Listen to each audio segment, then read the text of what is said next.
Udinese, the Northern Italians, are one of the most slept on sides in Europe when it comes to their former players becoming world-renowned superstars after departing the Stadio Friuli. Thanks to the club's expert scouting combined with their solid vision for the future and their connections to Watford in England, they've made millions selling their foreign talents and homegrown prospects over the years. Today, we're reuniting the best former Udinese players to see what would happen if the Bianconeri never sold their top-tier players in the transfer market. What could an all-star Udinese squad achieve not only domestically, but on Europe's biggest stage, an area which not too long ago they used to compete in? With all the European powerhouse potential at their disposal, I don't know, I think you guys might be a little surprised and shocked with what you're about to see, so let's introduce you to the star-studded team. The best of the bunch, the boys are back in town, and guess who else is back? It's Sir What If. I've been seeing a lot of requests for this man to return onto the scene, and here he is back again with another one of these videos. I know it's been a while, and he's found a new mission here at Udinese. Right then, let's not waste any more precious time. We've got an absolutely mind-blowing team to go through. So, starting off in between the sticks is the Slovenian shot stopper Sami Handanovic. Currently playing for Inter, he did spend a couple seasons at Udinese, and of course is one of the best goalkeepers of yesteryear. He had to be in this team at 35 at an 87 rating. He's going to be a solid keeper. One of the couple players, I think 3 players we had to recreate for this video at the time of recording, Quadro Asamoah. He's currently a free agent in real life. In January, he has signed for Cagliari. This man has had a journeyman, illustrious-like career in Italy. He did play for Udinese, got his start there, then went on to Juventus, Inter, now at Cagliari. He's gone all over the country, and now he is back reunited for the Bianconeri. The Ghanaian, just a solid squad rotational player, and if he gets injured, we do have a backup. It is Giuseppe Pezzella, now currently out at Parma. The young Italian left-back is quite promising, didn't really live up to it at Udinese, but he's still trying out his trade. We do have Sebastian De Maio, the French centre-back, and the defence is a department I'm worried about with this team, but once we get past this defence, it is going to be smooth sailing. And another creative player is, of course, Mehdi Benatia. There's been a lot of rumours, a lot of speculation if he was going to return to Europe, and the Moroccan defender is an absolute weapon at the back. A crazy defensive unit that started his career at Udinese. He left for Roma, played for Juve, played for Bayern, and now I think he's out in Dubai or Saudi Arabia or something like that. A team that's not on FIFA, and therefore he is not on FIFA, so we had to go ahead and recreate him based on his last FIFA rating. The 33-year-old at an 84 and standing right beside him. And again, another current Bologna player right now, Danilo, a 36-year-old Brazilian centre-back. I guess you maybe might consider this man a defender, but mainly what he's known for is his attacking and speed capabilities. That is Juan Cuadrado, the Colombian, who's recently been converted into a right-back. Andrea Pirlo's got something in the works for the Colombian. However, the 32-year-old played at Udinese in his past, and what a career he has had. Onto Chelsea, Fiorentina, and now Juventus. He's the afro of the team. I wouldn't have it any other way, and he's back to where it all began. Now, these upcoming next 2 players, they might be a little bit controversial. I don't know whether I should have included them, but they're here. It is Gerard Deulofeu and Roberto Pereira. Now, the Spaniard, well, both of them, in both cases, they've been to Watford. They've been sold to Watford or loaned out and bought back. They've had a lot of dealings back and forth, the once Premier League club and Udinese. So I have decided to keep them in the team because they have gone adrift on spells to different clubs. So, therefore, they have made the team. Another one to make it is Jakub Jankto, the Czech Republican midfielder, now officially a Sampdoria player, and he's plying his trade in a different Serie A club. Udinese helped launch his career, but they didn't fully go through with it. They kind of gave up on him. He used to be a solid wonder kid back in the day, but now we're getting into the real meat and bones of the team. We started off in midfield pretty strong. It is Alan, recently transferred to Everton in real life. He just exploded onto the scene at Napoli. Before Napoli, he was at Udinese, and the Brazilian's career has just gone up and up and up. A solid defensive box-to-box midfielder, a literal man-made tank in the middle of the park, and accompanying him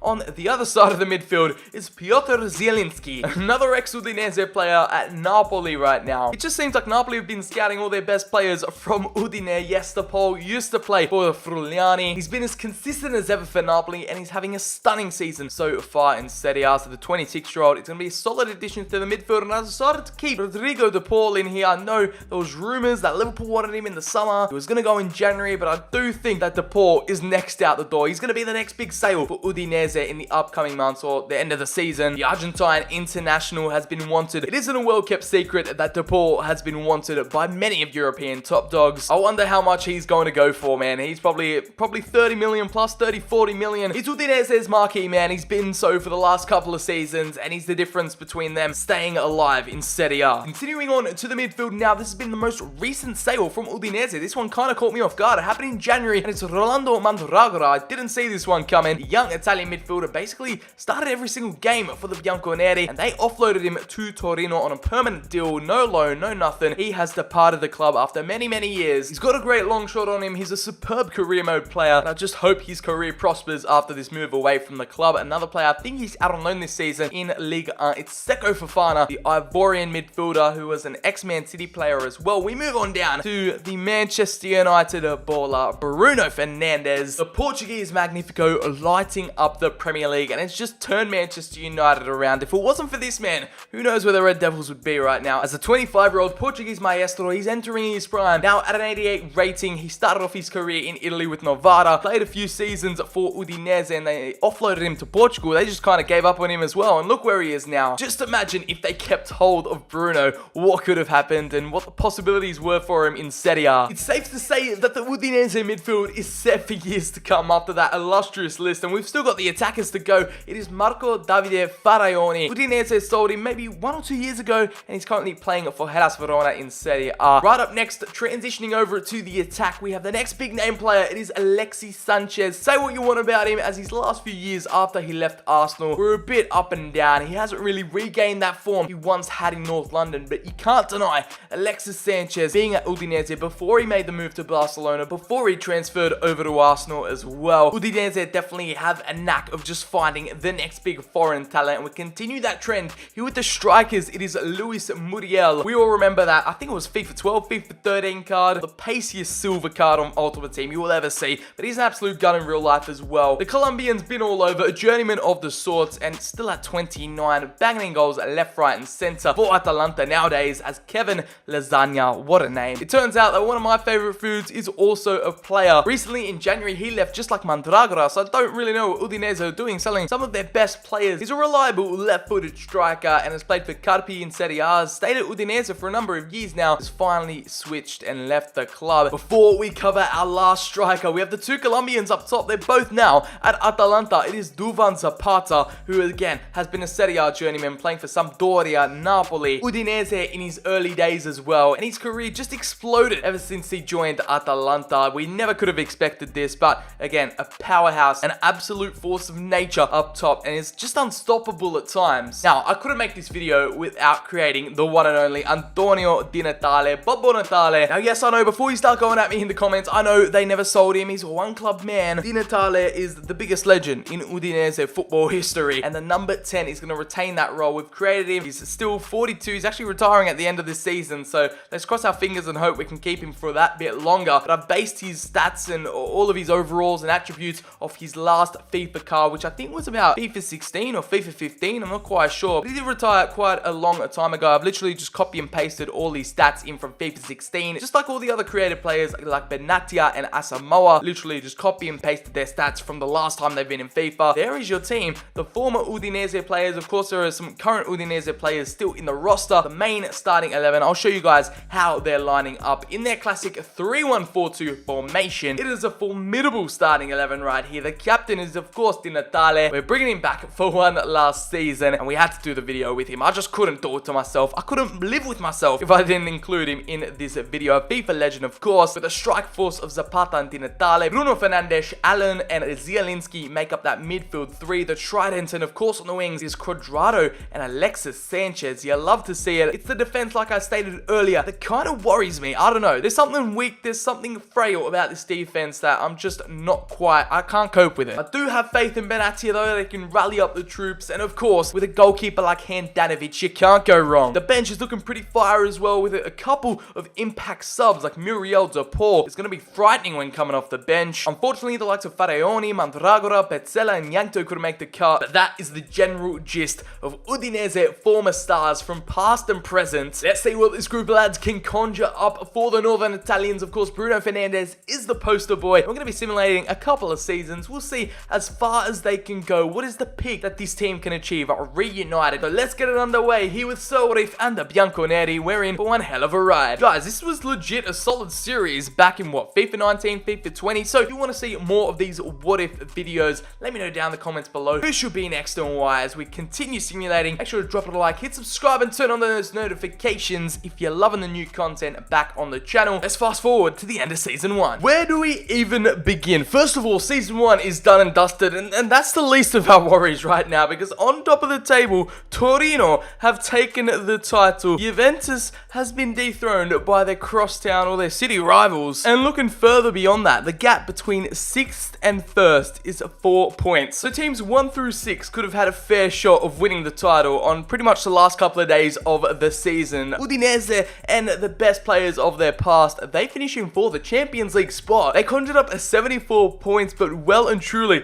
could have taken down the title with one more win under their belts. Looking towards the relegation zone, it is Fiorentina relegated alongside Spezia and Crotone. That's if Serie B was actually in FIFA 21. I still can't believe that Torino, Napoli, Milan and Udinese make up the top 4 in Serie A. For the Coppa Italia, okay, they made it all the way to the final. It was a bianconeri derby with Juventus taking home the Italian Cup 1-0 in the final. Unfortunately, they took down Roma in the process. They also defeated Atalanta and Milan in the knockout stages. So very impressive from the Udinese faithful, and they nearly went all the way. So many weird results so far. I was expecting some random winner of the Champions League, but no, Bayern retain their European title and they go back to back. In terms of Europa League success, I guess you can count this as a weird little scenario right now. Arsenal winning a Europa League final 2-1 against Stade Rennes. Guys, I'm telling you, there's literally nothing special about this Torino side whatsoever. I mean, they've got Hulk, so that's a good reason. One of the Avengers in their team always helps. For the rest of them, I mean, they signed a couple of players here and there, Billy Gilmore, but the team is virtually unchanged. How they won the league is literally a career mode miracle. 15-16 Leicester are shaking in their boots because Il Toro are probably the biggest underdog winners, league winners of all time. An Italian double in Season 1 would have been the best case scenario, but hey, a top 4 finish and a spot in the Coppa Italia final isn't too bad whatsoever. And it's Antonio Di Natale, the top goal scorer for this Udinese side. He's back, he's put on the jersey again, and he is scoring goals for fun. 30 goals and 7 assists for the Italian hero. We have Duvan Zapata, his strike partner. He's living in his shadow right now because he has mustered up 16 goals, 4 assists, 20 goal contributions for the Colombian Gerard Deulofeu with 11 goals and 8 assists. Bruno Fernandes, you'd expect more from the Portuguese Magnifico. Now up to a 90 overall, he scored 7 goals and 8 assists. Danilo from centre-back, now 37 down to a 70, a -4 to his overall, and he scored 5 goals from centre-back, just like his centre-back partner, Sebastian De Maio, with 4 goals. Allen from midfield with 3 goals and an assist, and Luis Muriel off the bench, not with too much game time, but he did manage 3 goals in 10 appearances. We move on down to Zielinski with a goal and 3 assists. ALexis Sanchez is not just plateauing, he is increasingly getting worse season after season, and here at Udinese, he's continued that downward trend with 4 appearances, no goals and no assists to show for. And the man in between the sticks, Handanovic, back at one of his first clubs. 48 appearances, 1 cheeky assist, and 11 clean sheets for our Slovenian shot stopper. Now, along the same terms of growth, get used to seeing a lot of red arrows and just complete downgrades in this team, because this is an aging squad. I mean, Udinese had the bulk of these players in their youth when they were just coming up through the ranks. Now that they're later on in their careers, they've achieved a lot over the years. Expect a couple of downgrades in the seasons to come. The highest valued player is, of course, Bruno Fernandes, bursting through that 9-figure range, valued at £126.5 million. Next is the 43-year-old Antonio Di Natale at 73.5, and then there's a massive drop-off, and it's another creative player, Mehdi Benatia, the 34-year-old Moroccan, valued at £42 million.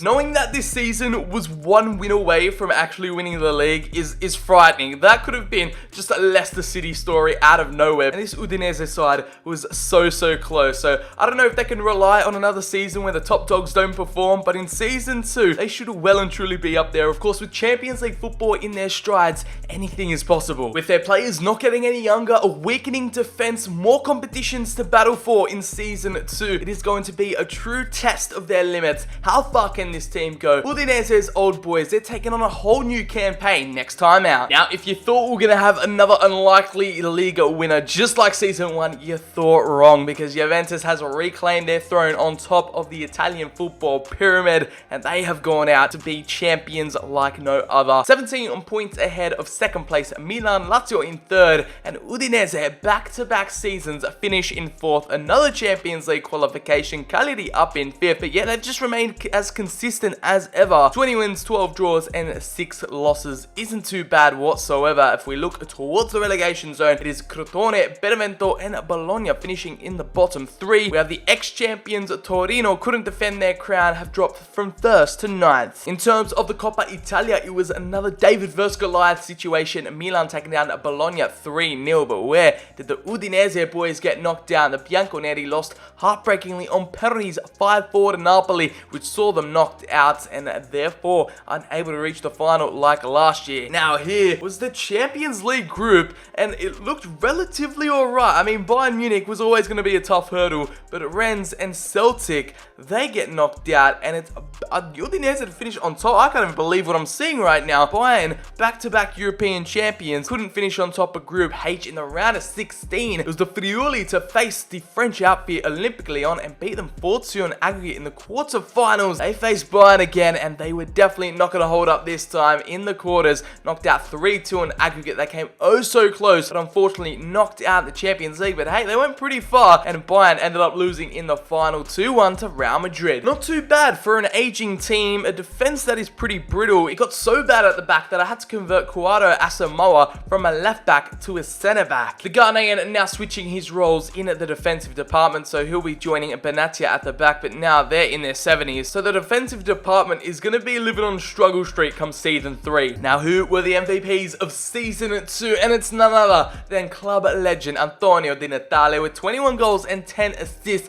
Less than last season, but this time around he's actually reached double figures in both departments. 31 goal contributions in 53 appearances for a 44-year-old. The captain, absolutely astonishing. It's another 20 goal contribution season for Duvan Zapata, the Colombian target man, with 17 goals and 3 assists. This time around, Bruno Fernandes has picked up his game. The number 18 with 16 goals and 16 assists, perfectly balanced as all things should be. 32 goal contributions in 52 appearances. Gerard Deulofeu backing up his stats from last season. We got the Zielinski with a bit of an improvement. 5 goal contributions, 3 goals and 2 assists. Alan from midfield, you get what you get with this Brazilian powerhouse, 2 goals and 3 assists. Rodrigo de Paul, he's pretty much the marquee man for Udinese in real life, but with the return of all these superstars of years gone by, he's just been left in the background with 1 goal in 24 appearances. Asamoah enjoyed his first season in defense, and Sami Handanovic this time with no assists but more clean sheets to show for. 16 clean sheets in 49 appearances. Oh no, ALexis Sanchez,